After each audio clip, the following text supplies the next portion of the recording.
Hi, good afternoon, ladies and gentlemen. Welcome to this conversation with Senator John McCain. When I first met Senator John McCain in his office, I was struck by his generosity of spirit and his warmth, something not readily evident from a distance, you know, and of course also his openness, you know, to discussion and to different points of view, and democratic tradition, also evident among the Republicans, I think, you know.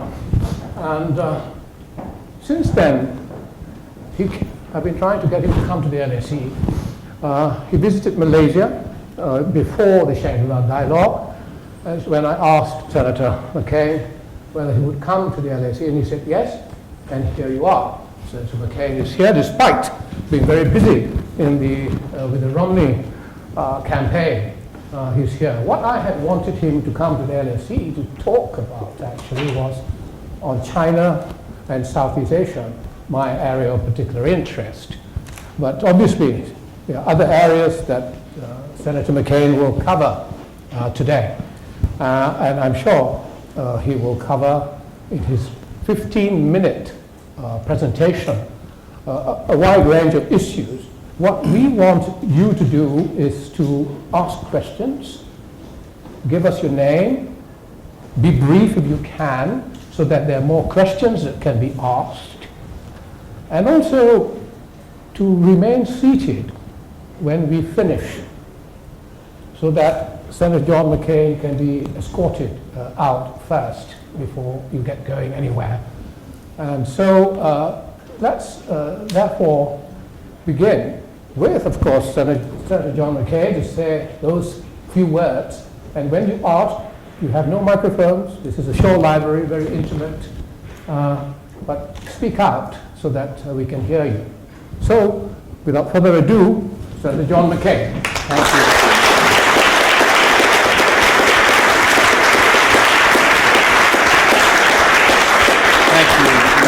Thank you for joining me this morning. I'm very happy to be here. It's always good to be here after the good old red eye from Atlanta. Feeling great. I'd like to just make a few remarks, and then I'd like to respond to any questions or comments you might have. And I'll be glad to comment on the American political scene if you would like, since I know you're all interested in the upcoming elections and the recent debate and all that. But what I really like to just say a few words about my vision or ideas about what's going on in the world and what we need to do, what we, France, England, other countries need to do to try to adjust to a dramatically changing world. If 2 years ago I was speaking to you, Ben Ali is in power in Tunisia, Mubarak's in power in Egypt, Gaddafi is in power in Libya, there's no revolution in Syria taking place. So we are in a period of dramatic change in the world. I think and this was all triggered by a young man in Tunisia who was a college graduate who couldn't get a job and was selling fruits and vegetables, and he was humiliated by the police. And so he poured gasoline on himself and burned himself to death, and that lit a fire that is still spreading throughout the world. I think the Arab Spring is misnamed because I don't think it's confined to the Arab world. I believe that Vladimir Putin is going to have his hands full. Clearly, the Chinese are going to have great challenges in continuing the kind of government that they have. I don't see how any country of 1.3 billion people can be effectively governed by a bunch of guys that get together at a seaside resort once a year and pick their successors and decide on national policy. So we are in a period of incredible change. And anybody who tries to predict what's going to be like 2 years from now, all I can say is 2 years ago, did you predict what is taking place today. And I doubt if there are many, or there may be a few politicians who lie. And by the way, I might point out, I am glad to be here because, you know, the approval rating of Congress today in the United States is at 11%. We're really down to paid staffers and blood relatives. And, you know, I would like to meet some Americans. I travel all the time. I was all over North Carolina and Florida campaigning, and I haven't met anyone in that 11% who approve of Congress. I'd like to, because I'd like to ask them what they approve of what we are doing. But anyway, I mean, I was in the Atlanta airport last night before getting on the plane. A guy ran up to me and said, "Say," he said, "anybody ever tell you look a lot like Senator John McCain?" And I said, "Yeah." And he said, "Doesn't it sometimes just make you mad as hell?" So you can know what we're going through. And that, by the way, that disapproval is well deserved because we are in a gridlock situation, and I'd be glad to discuss that with you as well. But primarily, I would like to talk to you a little bit about what's going on in the world. You couple that with the tectonic change of the world's economy shifting from US, Europe, this part of the world, to Asia. And that is, of course, is an incredible event. And the United States is going to have to adjust to those new realities as well. So what do we need to do? I talk to people all the time, say, "Oh, gee, they were far better off under Mubarak. You know, Gaddafi wasn't so bad. Ben Ali was corrupt, but he was our guy." You know, well, number one, those countries were going to change. They were going to change, whether we happened to like it or not. We may have been able to impede it, but the change was going to take place. Second of all, what is our fundamental principles? What are our fundamental beliefs?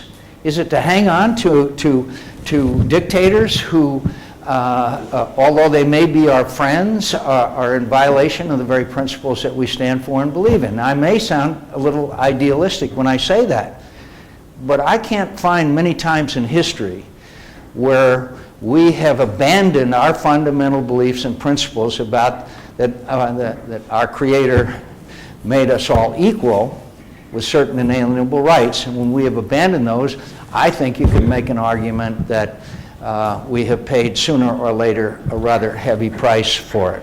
So in the United States of America today, we're in the worst recession since the Great Depression, the longest and deepest.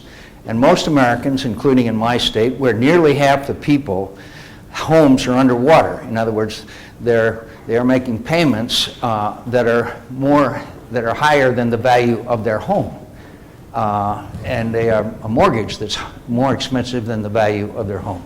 We have unemployment in my state, roughly, depending on how you look at it, 9–10%. You know, these numbers are always dicey because who stopped looking for work and all that. But believe me, these are hard times. So when I go to a town hall meeting and I start talking about Egypt, Morsi, by the way, who many of you know, he graduated from the University of Southern California, the new president of Egypt, which may account for his extremist views. But anyway, and they want to talk about jobs and the economy, and I don't blame them. But also, what job of people like me is to explain to them that our economy and our welfare and our need for security will impact our economy and their daily lives rather dramatically.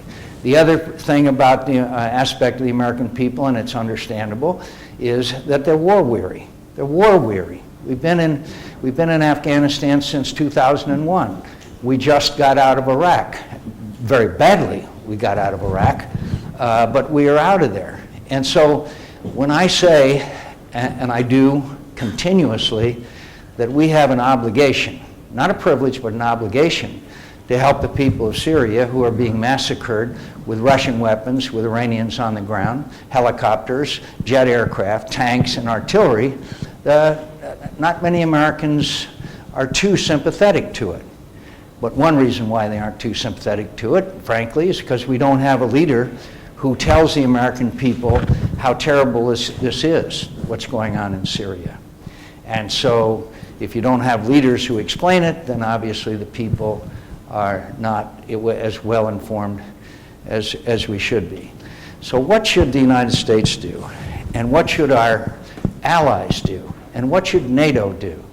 NATO, I was just reading another book about NATO and how no one at the time that it was formed had any idea that it would turn into really one of the most important alliances in history.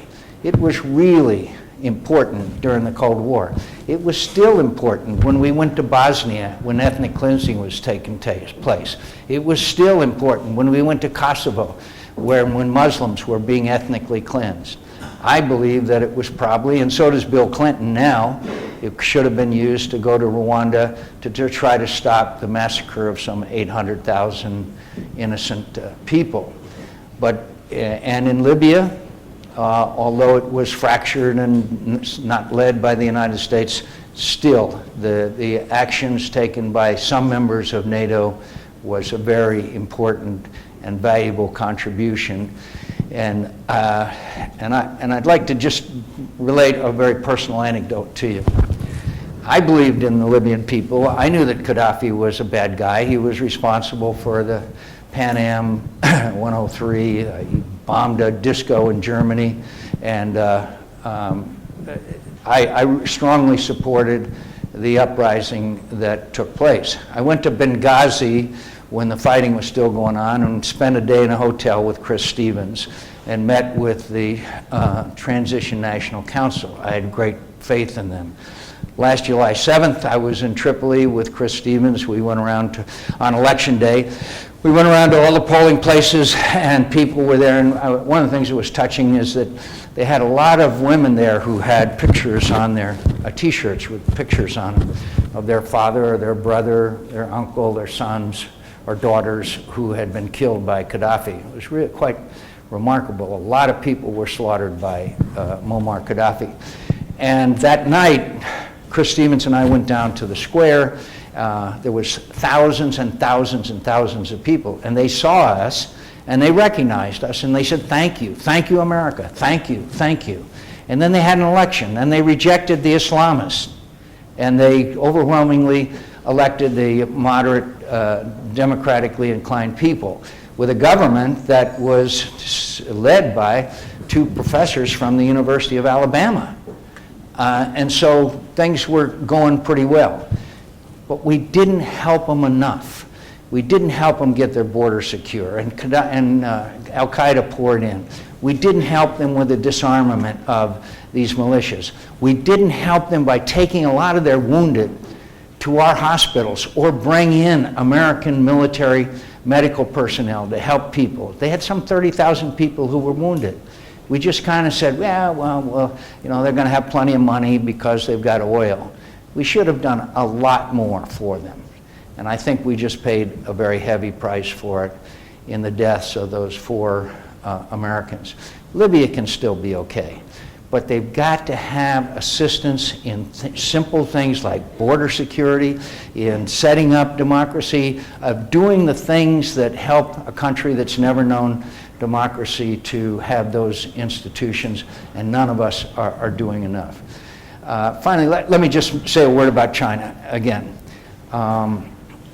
As you know, our administration announced a pivot to Asia. I didn't like the word. I didn't like the message that word sent, because it sent a message to our European friends that we were at least abandoning our priorities as far as what we needed to do and where our strategic interests lie. What we should have said, in my view, is that we're increasing our priority in China because of a broad variety of reasons. Our friends in Asia now are very nervous about China. When we normalized, United States and China normalized relations, we had much greater expectations for China than have actually happened. And now we see a kind of a ham-fisted behavior in many ways on the part of the Chinese, which belies the belief we had that they're all so wise and thousands of years of experience, etc. Our new best friends, the United States' new best friends, are the Vietnamese. Now, there's a ship that's named after my father and grandfather, a destroyer, paid a port visit to the port of Da Nang not long ago. Now, that shows you if you live long enough, anything is possible in this world.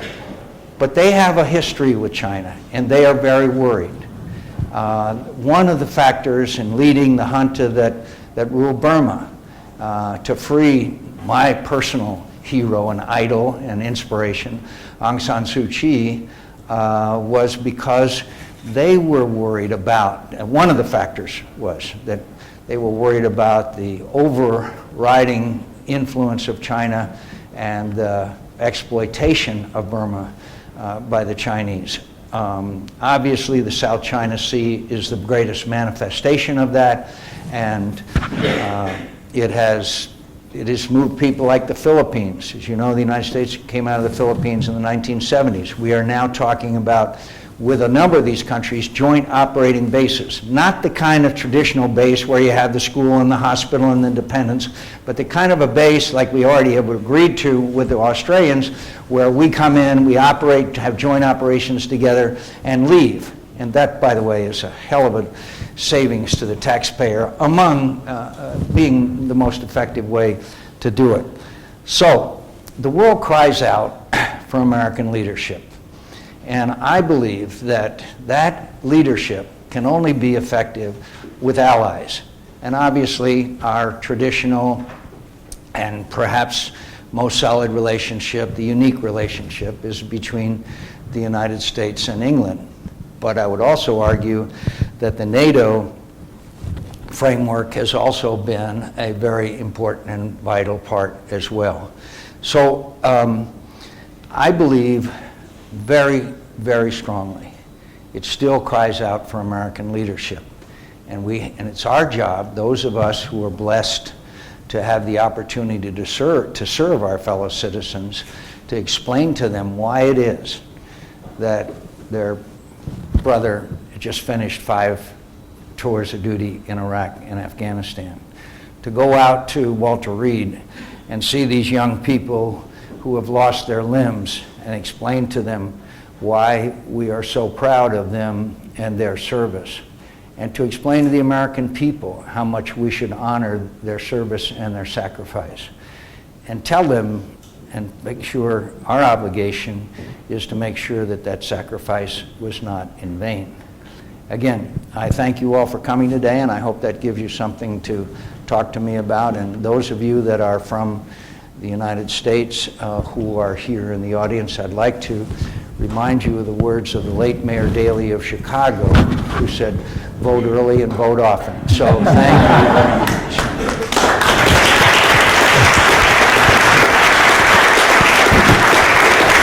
Right, please Sure. make your point and come back. Good. Got a mic.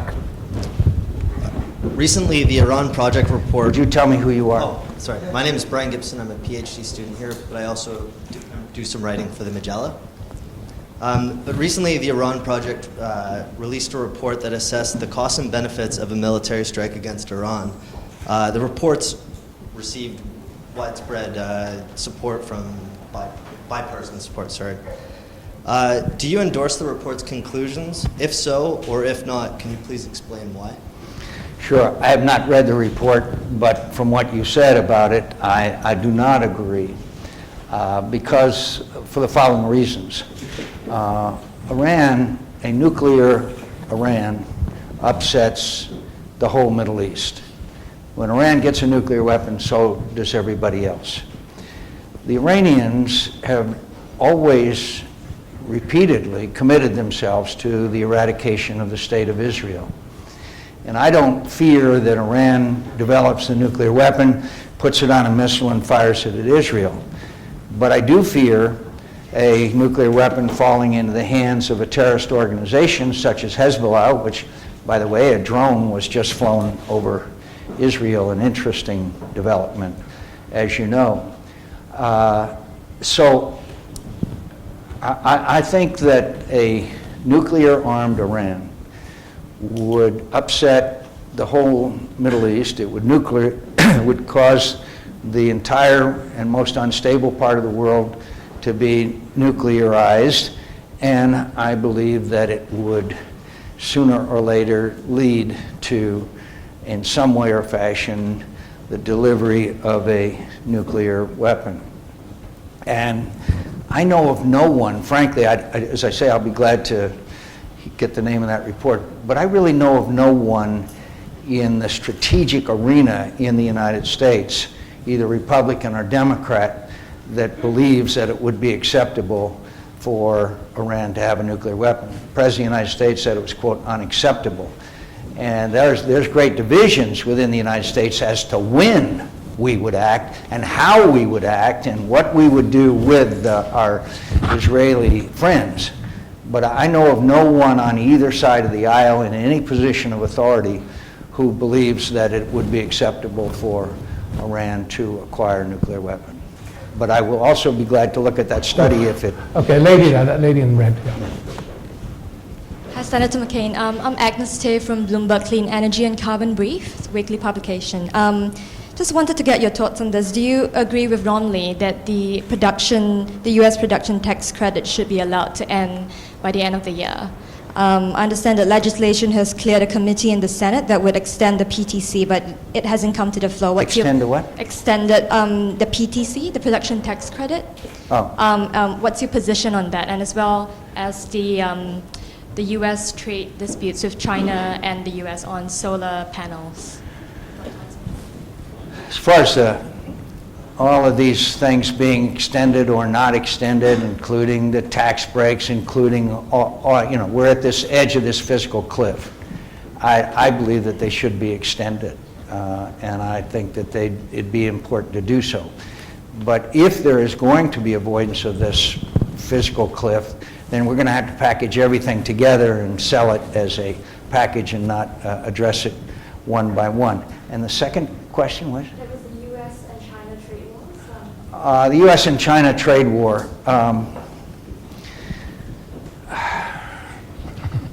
I think it's an extremely difficult issue, and I think it's extremely complex. And I think that it's pretty clear that one of the reasons why our solar panel industry collapsed in the United States was because of the importation of much less expensive solar devices. At the same time, the part that worries me, really worries me, is cybersecurity. That is the flashpoint between relations between our two countries. I remember a conversation I had with Jeffrey Immelt, the CEO of GE, and he was talking to one of the high-ranking Chinese officials, and he said, we have had in the last 2 months 30 cyber attacks. 20 of them we trace back to China. And you know what the answer of the Chinese official was? Oh, well, we'll look into that. Now, the American people, and we have a right to demand that this kind of attacks and espionage is really what it is stopped. That's not a good partnership between the United States and China. I do not envision confrontation with China. I do not envision a war with China. But what I do envision, if this keeps up, is a rising protectionism in the United States of America, and that would mean retaliation with things like what we just saw the president decide. Now, whether the president decided that because it happens to be the year 2012 or not is a matter of conjecture that you might have. But everything I've ever studied about trade wars, the result has not been good for either side. Not been good for either side. But at the same time, you have to expect a certain level of behavior. Look, the Chinese even hacked into my presidential campaign. Now that shows you how bored they must have been on that day. I guess, again, there's got to be certain modicums of international behavior when you're dealing with your competitors. The Chinese are violating that.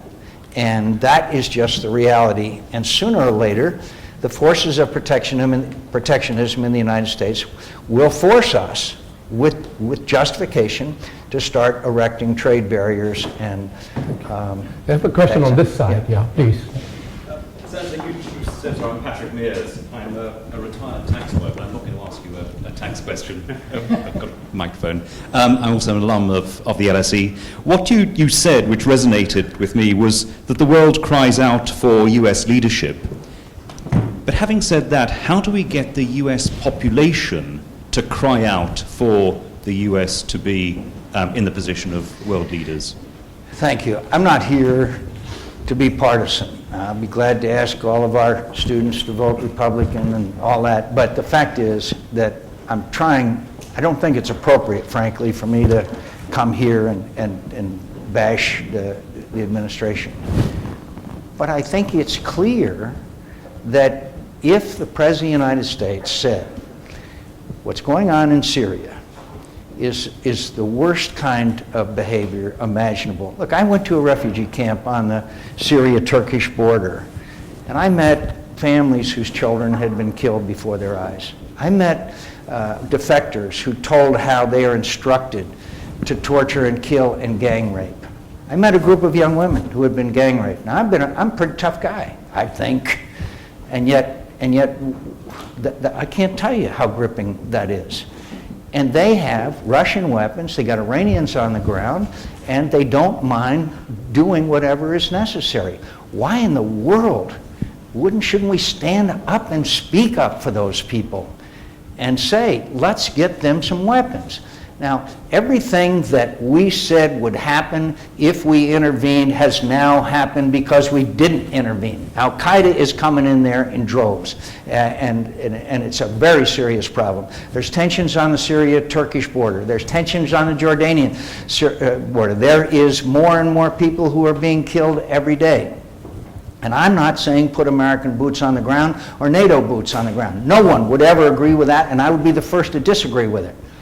But at least we ought to get them some weapons with which to defend themselves. Recently, one of the Syrian leaders, a woman, said, we won't forget who helped us and who didn't. And right now, we are not providing that kind of leadership. The great strength of Ronald Reagan, very frankly, and I've studied him very carefully, was not that he had a great intellect, not that he was the smartest guy in America, but he had the instincts and beliefs about America and the role that we should be playing in the world. And that's why he said, tear down this wall. That's why he said Nathan Sharansky should not be treated like he is in the Gulag. And after the Cold War was over, Nathan Sharansky said, it spread like wildfire. It was the greatest thing that ever happened in the Gulag. So the greatest strength of an American president is the bully pulpit, both domestically and foreign policy-wise. And I would like to see this president standing up for these people. And I can't tell you the effect that it would have on them. I mean, another small story. Life is full of vignettes when you get old enough. I first met Aung San Suu Kyi 15 years ago, and they never let me see her again. I put a picture of her on the wall of my office, and I would look at that picture every single day. House arrest, husband died, they wouldn't let her leave, everything about her. And so I finally met her, and then she brought four people. Two of them had been in prison for 18 years, two of them had been in prison for 22 years. They walked over with tears in their eyes, said, thank you, Senator McCain. Thank you for speaking up for us. Thank you. You know, I didn't do a damn thing. And yet here these people are thanking us. They would thank President Obama if he would speak up for them. And I'm sorry I feel a little passionate about it, but it's just because. You've been trying to ask, yes, please. Yes, sorry, I'm Luke Harding from. And there's some people in the back that, Sorry, that are, I'll be brief. they're taking a nap back there. We'll wake you up. Sorry, I'm Luke Harding from the Guardian newspaper. I was in Syria quite recently with the rebels in the north. And you say give weapons to the rebels, but one thing that was clear to me is that there are dozens of different groups. It's very kind of fractured. Some jihadists, some secular. I mean, if the US is to give weapons to the rebels, how do you do that? Well, first thing you do, you might contemplate is giving them a safe zone such as a Benghazi. That's how the rebels in Libya were able to organize, is that they had Benghazi, and we stopped Gaddafi at the gates of Benghazi. Another way is to give moral and support to the people that we know and trust. We do have people that can identify those, but time is not on our side.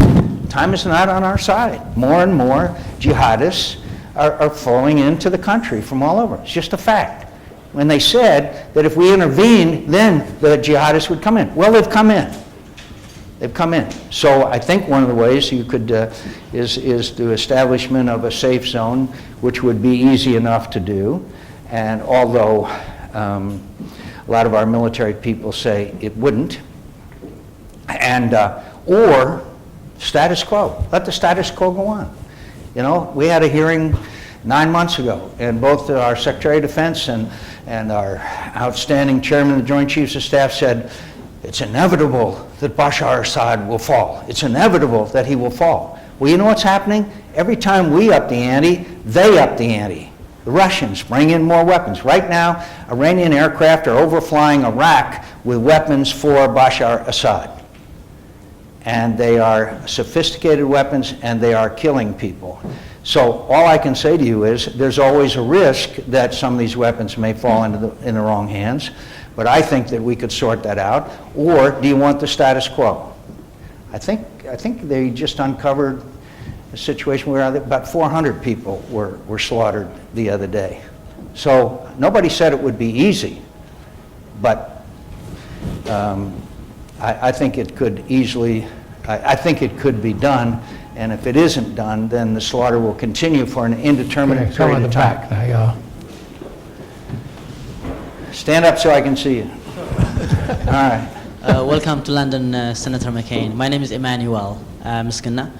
My question is, one is to do with the Republican Party, the other one is with the Middle East.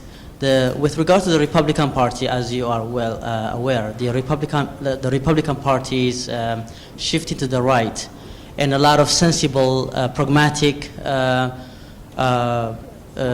individuals such as yourself, Senator Dick Lugar, and then Chuck Hagel are endangered species as we speak, because a lot of intellectually inept and morally bankrupt guys backed by the Tea Party are coming into the Republican Party and then moving to the far right. So seasoned politicians such as yourself and pragmatic politicians such as yourself, who did a great job with across the aisle, such as the immigration reform that you did with Senator Kennedy. What are you going to do with the shifting paradigm in their political spectrum? That's the first question. The second question is. Whoa. Let me answer the first one, okay? Let me answer the first one. Yeah. First of all, thanks for mentioning that I lost running for the presidency. After I lost, I slept like a baby. Sleep 2 hours, wake up and cry. Sleep 2 hours.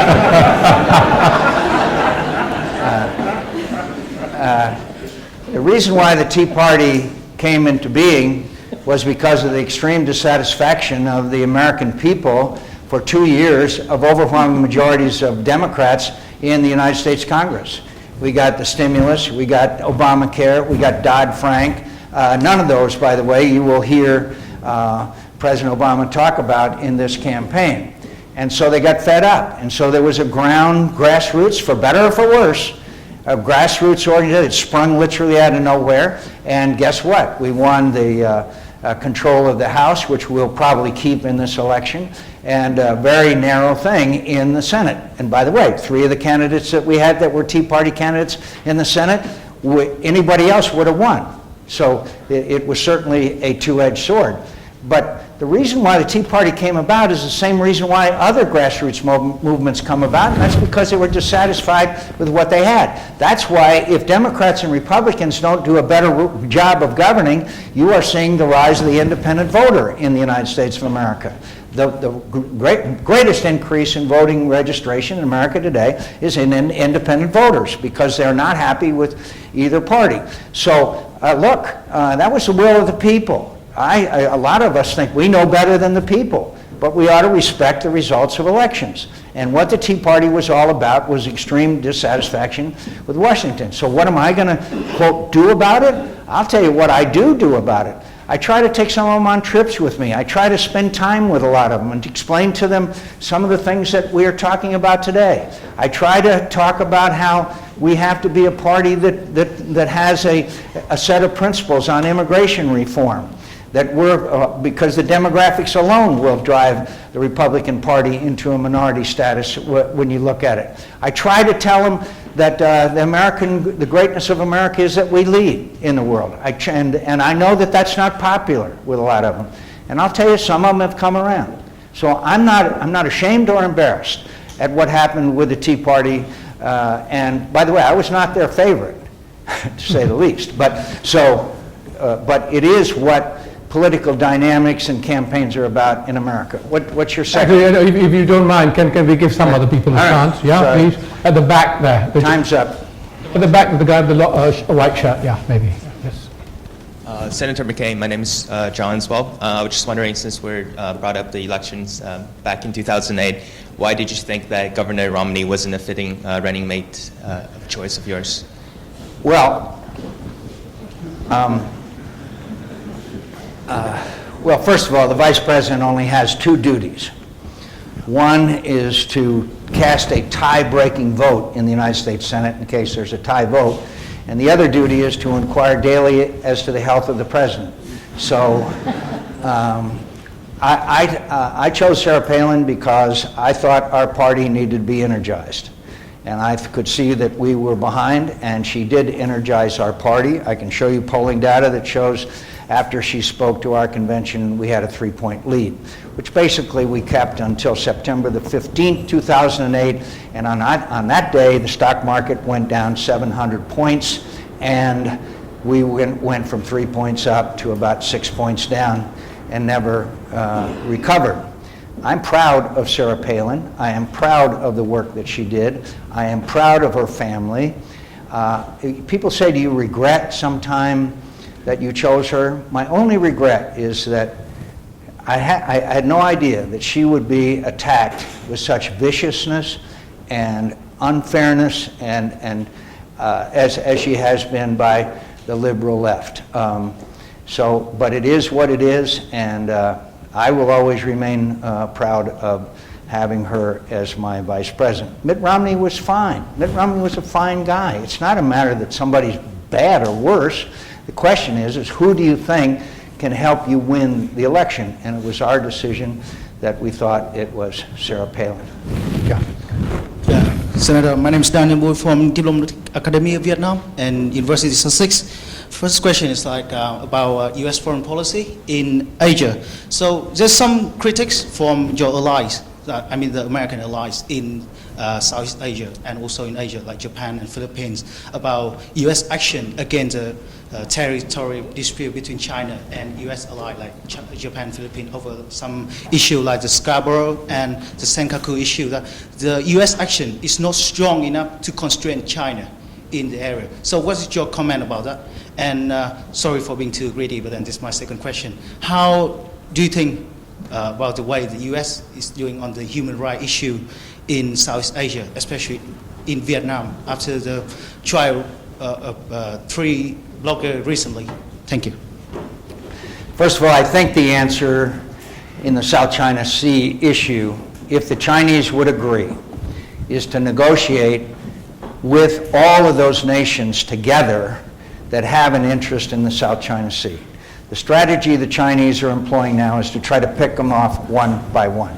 And that could lead to overlapping agreements. It obviously, all of them would be much weaker than if they could act collectively. I think ASEAN can play a role in this. A lot of this is up to Chinese attitude. I remember being briefed by the Chinese defense minister and being shown the dashed line in the South China Sea, and that's, their continued advocacy of the belief that it's their historic right to control the South China Sea.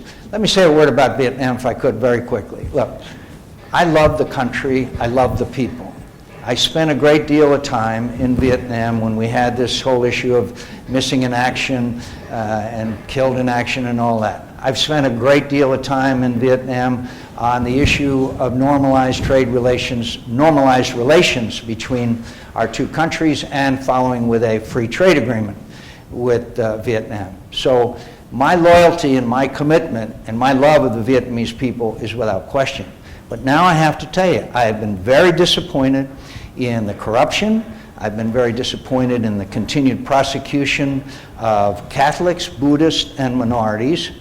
And obviously, one of the reasons why Vietnam's economy hasn't improved even more is because of the reluctance of companies and corporations to go to Vietnam and invest there when there is the level of corruption. So, when I go to Vietnam, I tell them to their face exactly what my view is, and as a friend, I think I'm entitled to that.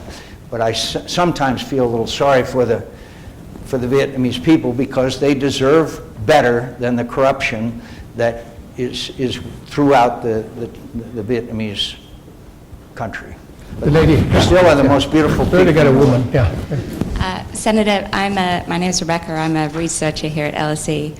I'm also an Australian citizen, and I wanted your view on another Australian here in London, Julian Assange.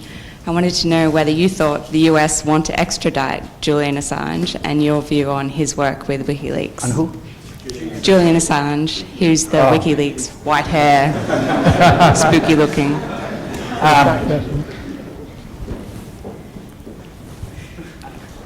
I have a little bit mixed emotions, because I think we should be more open with as much as we can. One of the things that all governments do is that they overclassify everything, just so that they may never have a problem. And some of the things that are classified in the WikiLeaks, the first thing when you read them is, why was this classified? I mean, a lot of it is just trivial stuff. So maybe it should give us a lesson as to the classification that we put on much of our communications and documentation. The only thing that I had a real problem with, and I still do, is that when names were compromised of people who were still out there that put their lives in danger. That's my biggest problem.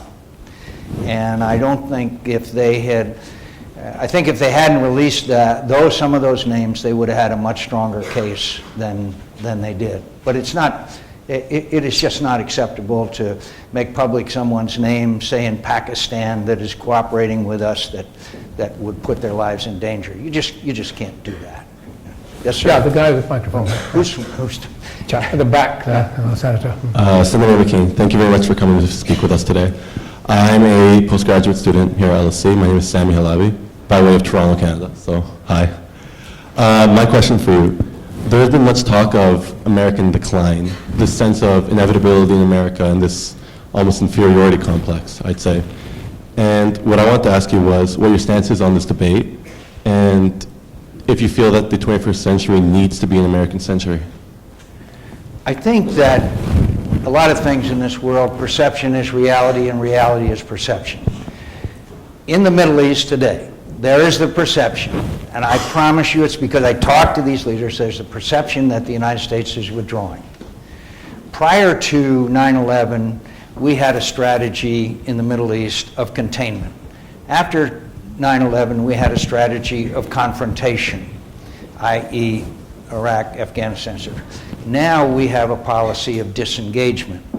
Now, the famous story in Afghanistan of the Taliban prisoner and the American interrogator, and the Taliban prisoner says to the American interrogator, "You got the watches, we've got the time." And that has colored all of their behavior and their actions to accommodate for the United States departure.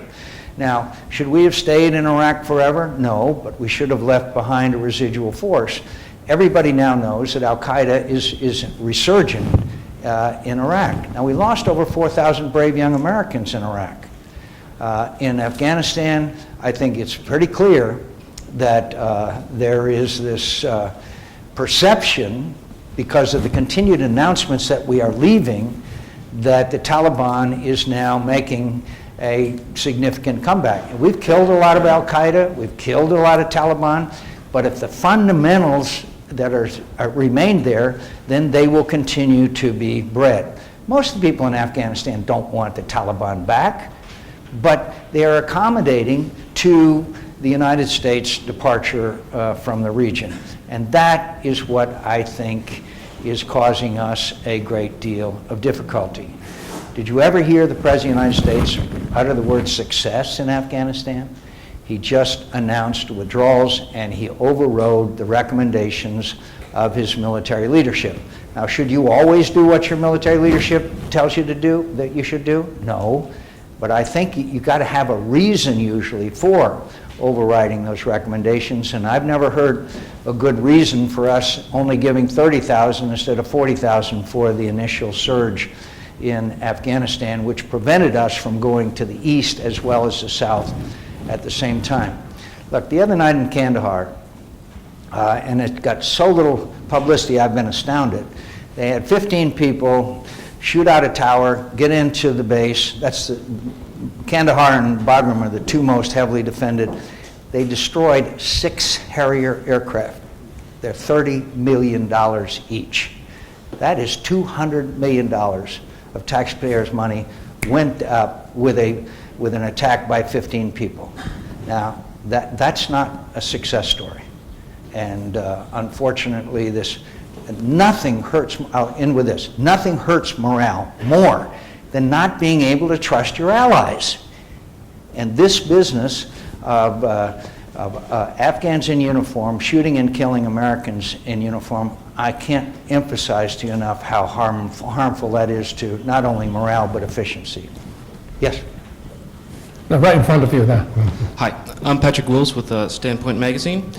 This has been an issue that's been largely ignored, but you did mention principle in foreign policy and how the United States needs to be a positive influence to the rest of the world.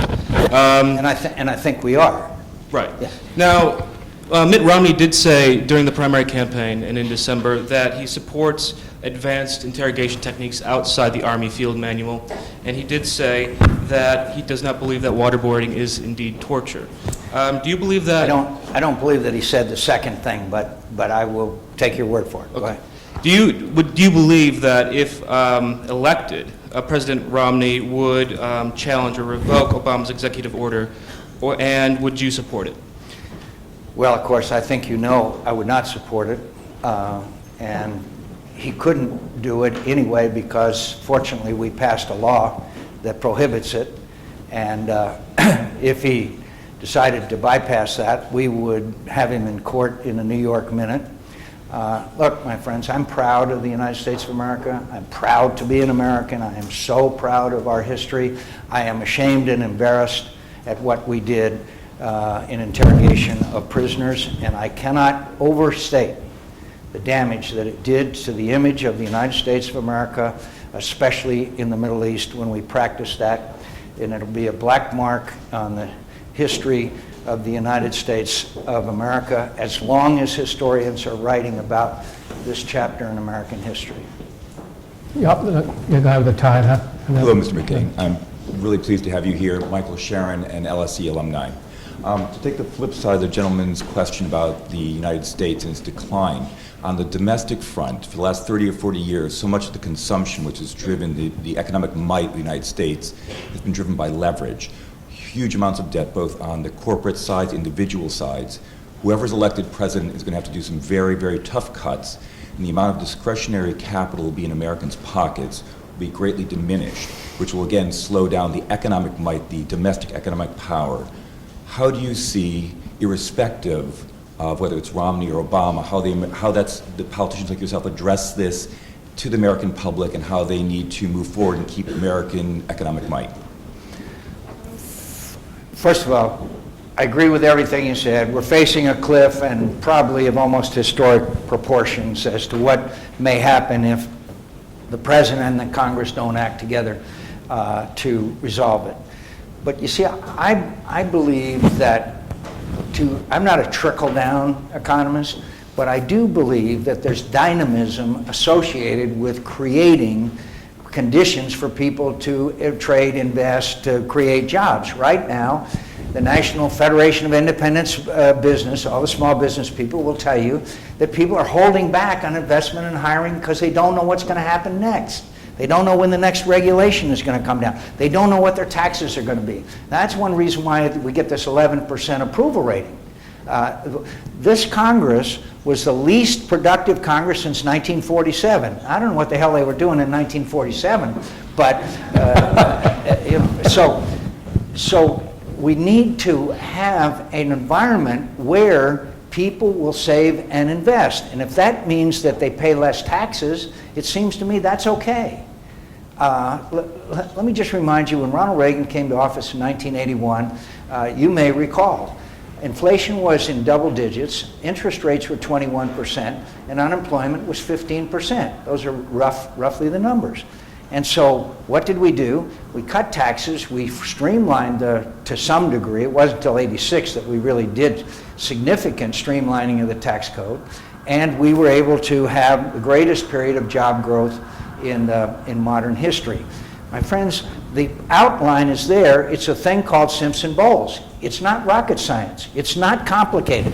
I don't need to have someone from LSE to tell me that how to do it. It's there. The Simpson-Bowles Commission, if you use that blueprint, and maybe with some changes, then I think we would be, that's why I am guardedly optimistic we may come together. Just let me give you one small example. Right now, there's $1.5 trillion of American business profits sitting overseas. Why is it staying overseas?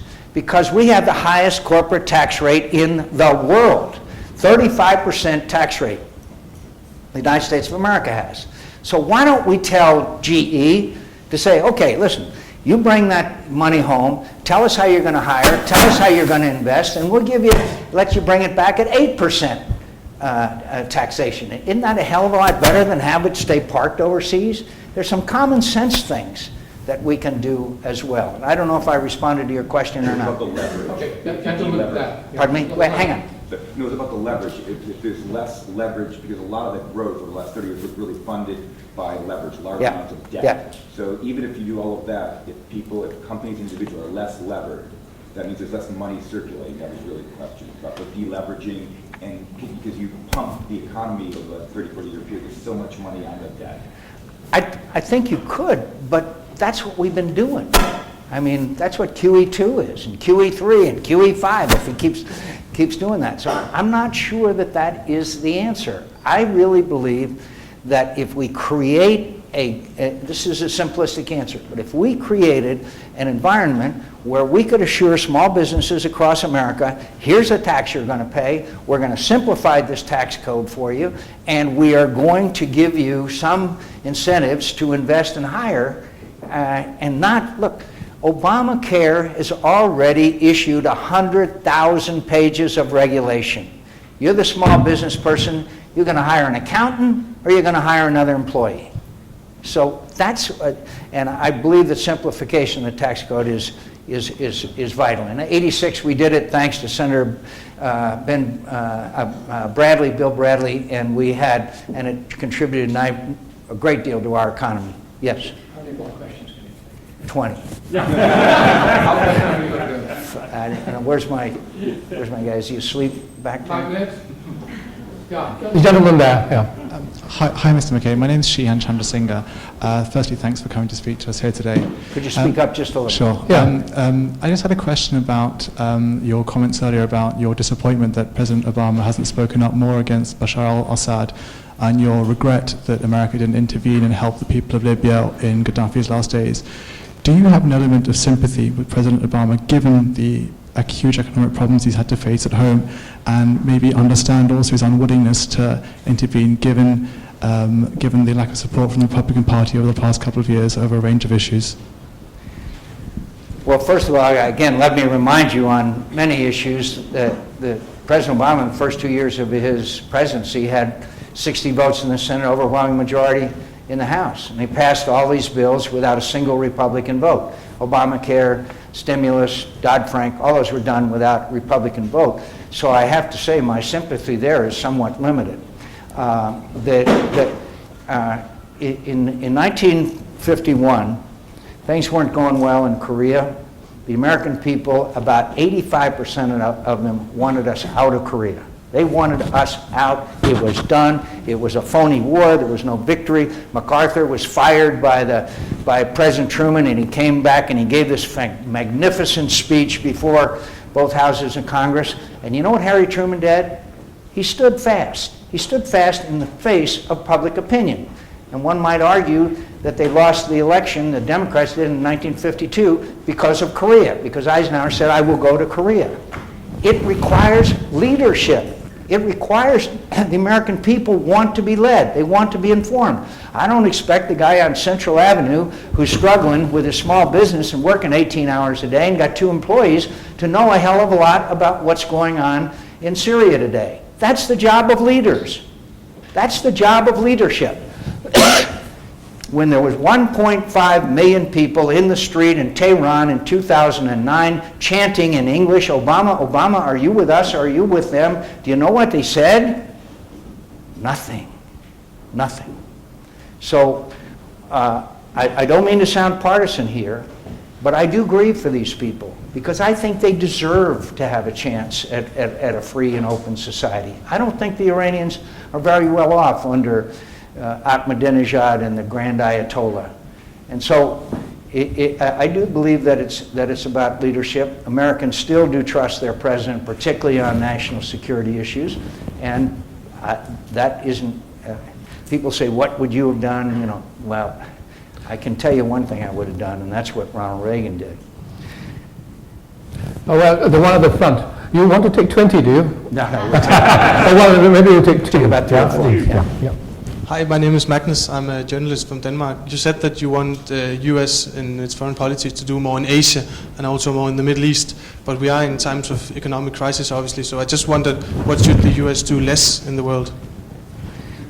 Well, first of all, on the issue of defense spending, our defense spending has been declining, and it should, because we're out of, for better or for worse, we're out of Iraq and we are leaving Afghanistan. We are already implementing $460 billion worth of defense cuts already. Then you've got sequestration, which is, I won't bother with all the details, but it's another $470 billion worth of defense cuts. So, and as a percent of GDP, gross domestic product, defense spending continues to decline, which it should, given that we have disengaged. But those people that say, oh, this whole problem is because of defense spending, it's not. In the first 2 years of the Obama administration, domestic spending went up 24%. Defense spending stayed basically level. So it's very popular to say all this is caused by defense spending. We do need, if we're going to emphasize Asia, we need more ships and we need more airplanes, the vast spaces and oceans of the Pacific. But I don't think it's unaffordable. And I do think that if you had a peaceful Asia and greater free trade agreements with Asia, such as the Korean Free Trade Agreement and many others in this Trans-Pacific Partnership that we are talking about, which is a vast free trade agreement between all of these countries, it would be the greatest boon to the United States economy that we could ever contemplate. but at the same time, there has to be a secure environment. And every one of these countries outside of China is saying we need American presence here. Again, not to confront China. I don't believe we're going to confront and have a war with China. But the fact that we have solidify alliances, the fact that we are there as a force for good, as we have been throughout the world, I think is a wise investment. Last question there, Senator. Is that okay? You want to? Okay. One. We'll take 2 questions after this. All right. Yes. One. And Senator, my name is Ben Mueller. I'm a PhD student in international relations. Thanks very much for coming today. Appreciate it.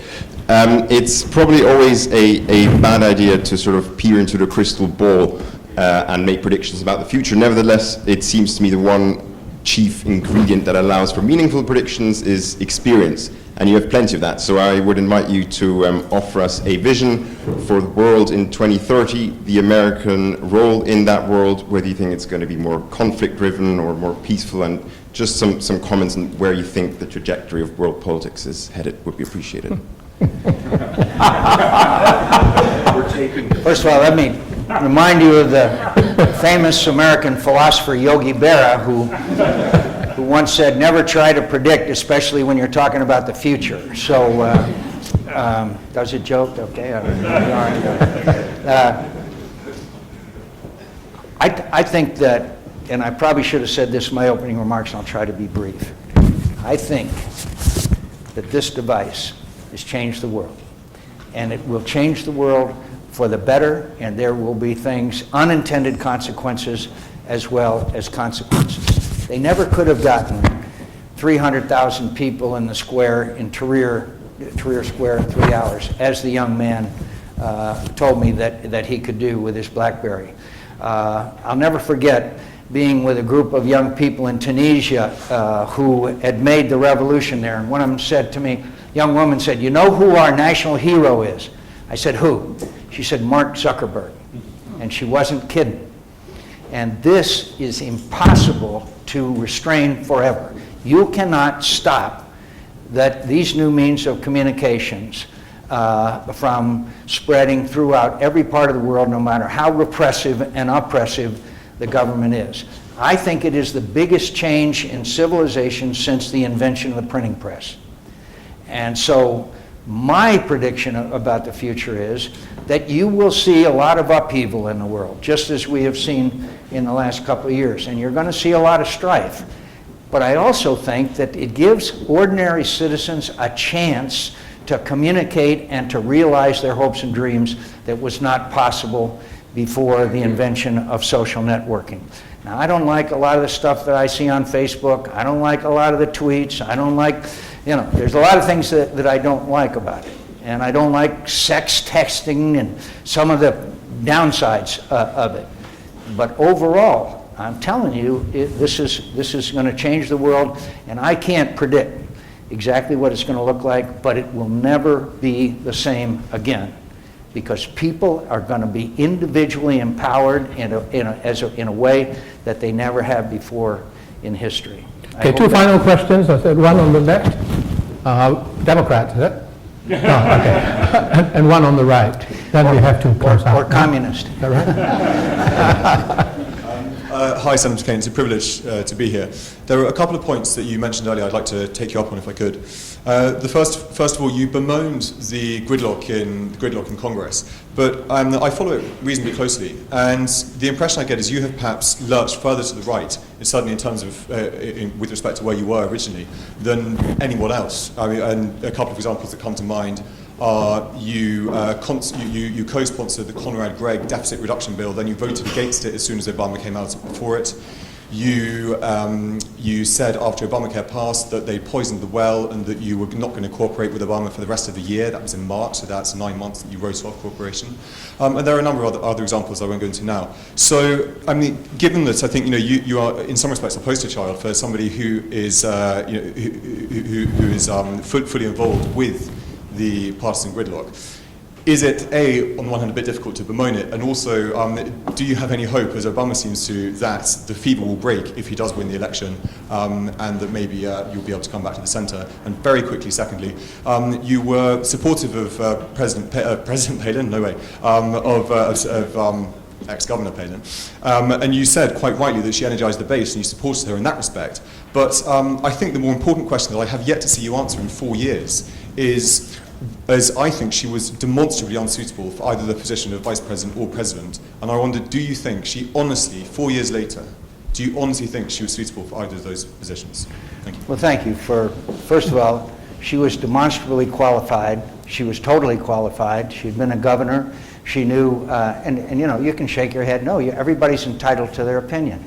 And my opinion is that she was totally qualified. She was a lot more qualified than Barack Obama was, who had gone from being a state senator to 2 years in the United States Senate without a bit of background or knowledge of anything to do with military and national security. At least she'd been ahead of the Alaska National Guard. So, and I don't expect you to agree with me, but the fact is the attacks on her were unprecedented and, in my view, disgraceful and vicious. She said she could see Alaska from her backyard. I mean, Russia from her backyard. Russia is not that far away, just across the straits. But that was really how dumb and uninformed she was. I'm not going to review and go through all of that with you. She was qualified. She has a fine family. She knows leadership. She inspired our party and still is inspirational to a whole lot of Americans who and I am proud that she ran. And so you're entitled to your opinion, and I'm entitled to my opinion, but don't assert things as facts when they are not. Because what the media and the liberal left and the feminists did to her was still, in my view, one of the most execrable things that I have ever seen. Now, you talked about areas where I disagreed with the president. You know one reason why I didn't like Obamacare? Because it was the sleaziest process ever engaged in the United States Senate in the 30 years I've been in it. It was sleaze, and everybody knew it. They called it the Louisiana Purchase when they went out and bought the senator from Louisiana's vote. From Nebraska, we called it the Cornhusker Kickback, where they bought them in. Obama said that he wouldn't have any lobbyists in the White House. He had them in the Blair House. They came in the Blair House. The pharmaceutical companies, they bought them off with a special deal, and they spent $150 million touting Obamacare. I can show you the emails between AARP and the people in the White House where they were saying to the AARP, we got to get you to weigh in. We're going to do whatever you want, but we got to weigh in. I'll send you the emails if you're curious about it. It was pure sleaze. And I didn't like sleaze, and I fought against sleaze. That's why I'm proud of a lot of the reform work that I've done with McCain-Feingold and many others. And by the way, I worked, for example, with Carl Levin, the chairman of the Armed Services Committee, and I work together, and we bring the defense bill to the floor. And I am still engaged in a bipartisan basis with many others on many issues. That's not my record, and it's not my reputation. Now, again, you are entitled to arrive at your own conclusions, but most Americans and most people in my home state believe that I work in a bipartisan basis across the aisle and for the good of the country, and quite often have I disagreed with my own party, and that is also a matter of record. Yes, sir. Okay, last question. Hi, Senator. My name is Nicholas Walters. I'm a grad student here. As an American, I'm exceedingly disappointed with President Obama and quite happy that Mitt Romney... Glad to hear from you. I'm very happy that Mitt Romney seemed to have found his voice in the debate, largely perhaps by going towards the middle. How do you think he's going to, if at all, if he can, narrow the gap between now and Election Day? And what advice would you give him where to focus his attention if you were his campaign manager?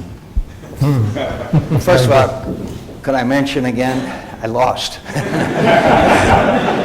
Second of all, I would like to ask your sympathy for the families of the state of Arizona, because Barry Goldwater from Arizona ran for President of the United States, and a guy named Morris Udall from Arizona ran for President of the United States, and a guy named Bruce Babbitt from Arizona ran for President of the United States, and I from Arizona ran for President of the United States. Arizona may be the only state in America where mothers don't tell their children that someday they can grow up and be president of the United States. So I'm glad you touched on that, because I think it would be well to give you my assessment of this debate real quick. And it is obviously a partisan depiction. I mean, I have no doubt about that. But we now have, thanks to overturning McCain-Feingold by the Supreme Court, the worst decision, in my view, of the United States Supreme Court in recent history. There's unlimited amounts of money now coming in. Barack Obama just hit the $1 billion mark in fundraising. And so you have all these outside groups pouring in all this money as well.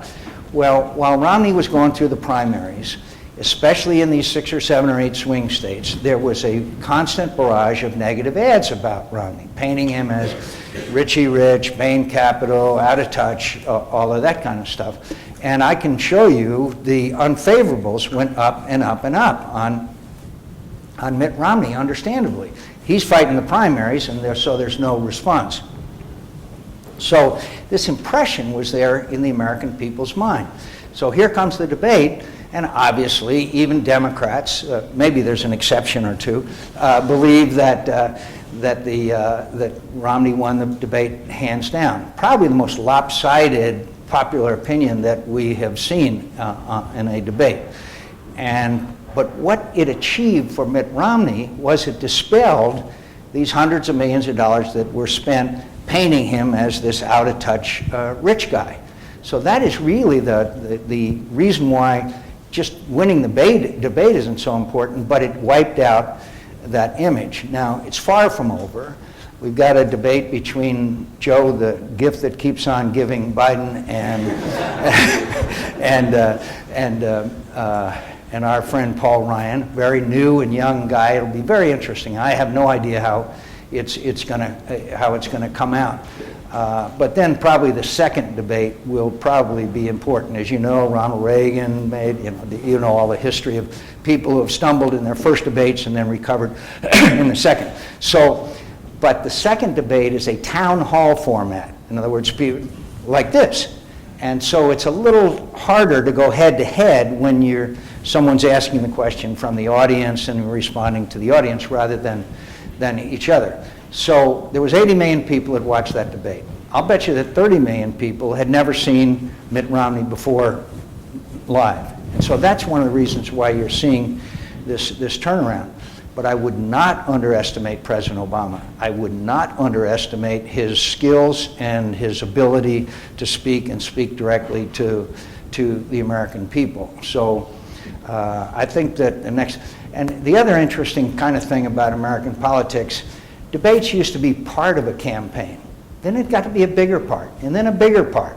And these Republican primaries were watched by unprecedented numbers of people, even in the Republican primaries. So they've become, in my view, maybe now too important. One gaffe, one serious mistake and all that. They may have become too important as far as looking overall at the candidates. Finally, a lot of it's going to come down to turnout. In 2008, the African-American vote was energized. A lot of the young people were energized, and that's to the great credit of President Obama. And he deserves that credit. It was really a remarkable turnout. The question is he going to be able to get that same turnout? Now, the question for Republicans is, how much of the Hispanic vote are you going to get? Right now, it's not much. George Bush got 44% of the Hispanic vote in 2004. I got 34%. Right now, Romney's sitting down around 20-some%. Now, the largest, fastest growing demographic in the United States of America is Hispanic. In my own state, 45% of the kids in school are Hispanic. So you don't have to do the math to see what. So the Republicans are going to have to come forward with Democrats and address the issue of comprehensive immigration reform. So, look, as flawed as it is and as screwed up as it is and everything like that, it's still one hell of a lot of fun. And I believe that I will trust. As I said after I lost in 2008. I trust the judgment of the American people. I believe in the greatness of America. I believe in our future, and I believe that no one individual or group of individuals can stop that progress. But I also think that we need to do a lot of work to restore the confidence of the American people. That's how you got the Tea Parties. That's how you got the sit-in people. Wall Street. Yeah, and all of that. And so, but I'm very confident that we will come together, hopefully come off of this cliff and restore American leadership. Could I just finally say, all of you here, I hope that you enjoyed this, but most of all, I hope you appreciate what a unique opportunity it is for you to be in this institution and be exposed to the knowledge and information that you are privileged to have. There are millions and billions of people all over the world that will never have this opportunity. So I hope you'll make the most of it. Whether you are Republican or Democrat or Libertarian or Vegetarian, it doesn't matter. I hope you will enjoy this experience and then go back to wherever that you go back to and share your knowledge and information and leadership with the people that you serve. And nothing is more valuable and nothing is more rewarding than to serve a cause greater than your own self-interest. Thank you for having me. Thank you.